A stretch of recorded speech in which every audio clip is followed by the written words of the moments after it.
Swastiastu. Salam guru penggerak, tergerak, bergerak, menggerakkan. Saya, Igusti Ayu Agung Kusumawardani, calon guru penggerak Angkatan 9 Kabupaten Karangasem, Provinsi Bali. Pada video ini, saya akan memaparkan aksi nyata modul 1.1 tentang Filosofi Pendidikan Ki Hajar Dewantara. Selamat menyaksikan. Selama melaksanakan perubahan di kelas, saya merasa sebelum belajar modul 1.1, pembelajaran yang saya lakukan lebih terpusat pada guru atau teacher center. Guru berperan sebagai pusat pembelajaran yang memberi penjelasan detail terkait materi yang disampaikan. Guru berceramah, murid mendengarkan. Semestinya, pembelajaran berpusat pada murid. Dengan demikian, murid dapat mengembangkan potensi yang dimiliki. Murid tidak hanya mendengar guru berceramah di depan kelas, tetapi lebih dari itu, murid dapat mengeksplor diri dengan belajar, menemukan sendiri secara mandiri maupun kolaboratif, mengemukakan ide-ide, melakukan diskusi, presentasi, demonstrasi berdasarkan penemuan dan pemahaman tersebut, sehingga mampu membuat sebuah hasil karya sebagai perwujudan pemahaman mereka terhadap materi yang sudah dipelajari.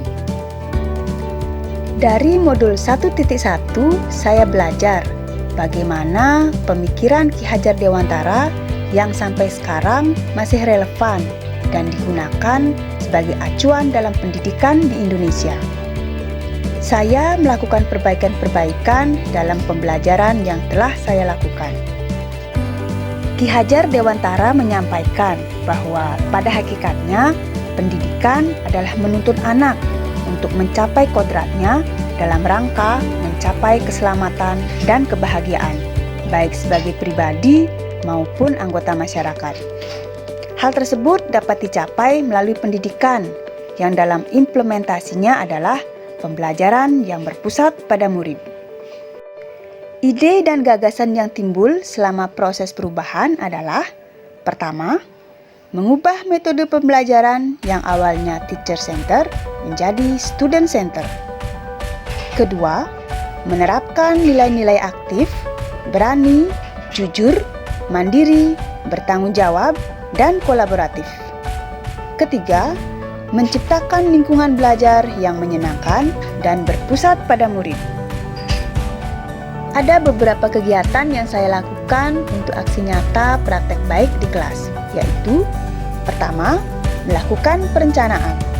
Dalam perencanaan ini, selain saya lakukan secara mandiri untuk menyusun perangkat pembelajaran atau RPL, saya juga melakukan kolaborasi dengan rekan sejawat bersama guru BK di sekolah melalui diskusi terkait hal-hal yang harus saya siapkan. Pada pelaksanaan kegiatan pembelajaran, saya awali dengan pembiasaan salam dan doa untuk memunculkan sikap religius. Kemudian dilanjutkan dengan menyampaikan tujuan pembelajaran dan teknis kegiatan. Murid dipersilakan membentuk kelompok, berdiskusi dalam kelompok tersebut, presentasi, dan tanya jawab.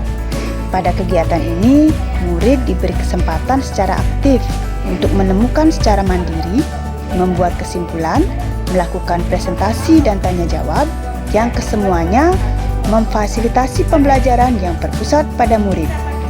Pada pelaksanaannya, murid terlihat antusias dan tidak ada ketegangan selama proses pembelajaran berlangsung. Di akhir pembelajaran, saya memberikan penguatan terhadap hasil diskusi dan presentasi yang mereka lakukan. Mereka juga diminta mengerjakan form evaluasi hasil dan form refleksi yang saya siapkan dalam Google Form. Untuk evaluasi proses, saya isi sendiri menggunakan lembar observasi. Kegiatan diakhiri dengan doa dan salam.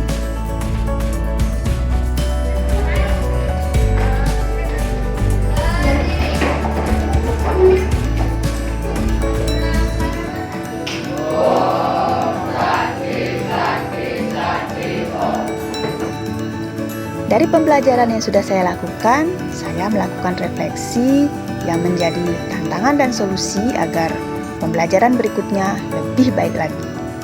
Adapun yang menjadi tantangan adalah, pertama, masih ada murid malu-malu dan tidak mau berpendapat, pasif dan hanya mengandalkan teman. Kedua, murid masih merasa malu dan grogi saat presentasi. Ketiga, murid masih merasa kurang percaya diri. Solusi yang bisa saya tawarkan adalah, pertama, memotivasi murid agar tampil berani dan percaya diri. Kedua, melakukan pendampingan kelompok.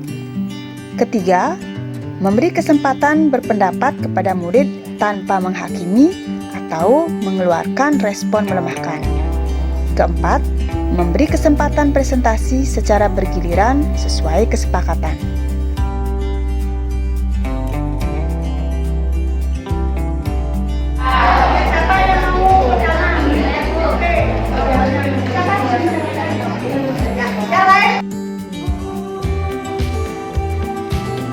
Om Swastiastu. Perkenalkan, nama saya Nilunafi Astutiasih, saya dari kelas 11 BIPA. Di sini, saya akan sedikit menyampaikan tentang sosok guru BK yang bernama Bu Gusti Ayu.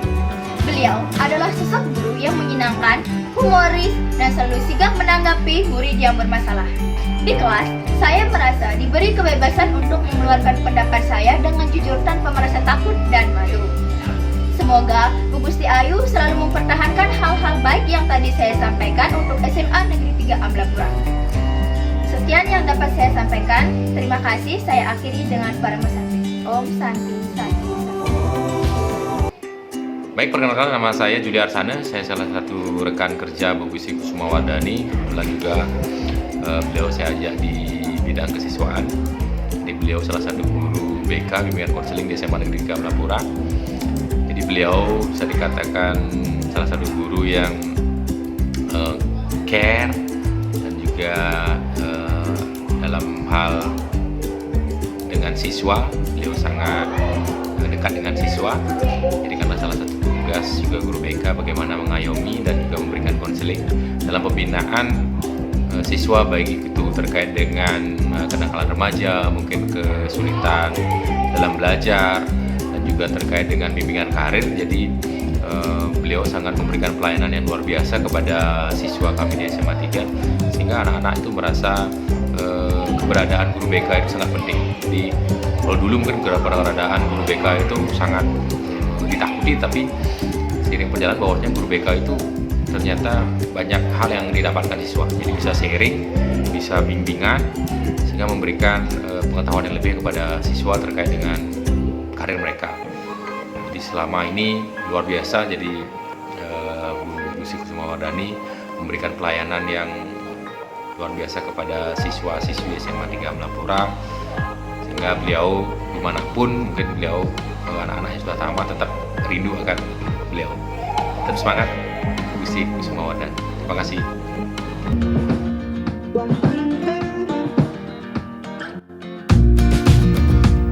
Demikian aksi nyata modul 1.1 yang bisa saya sampaikan.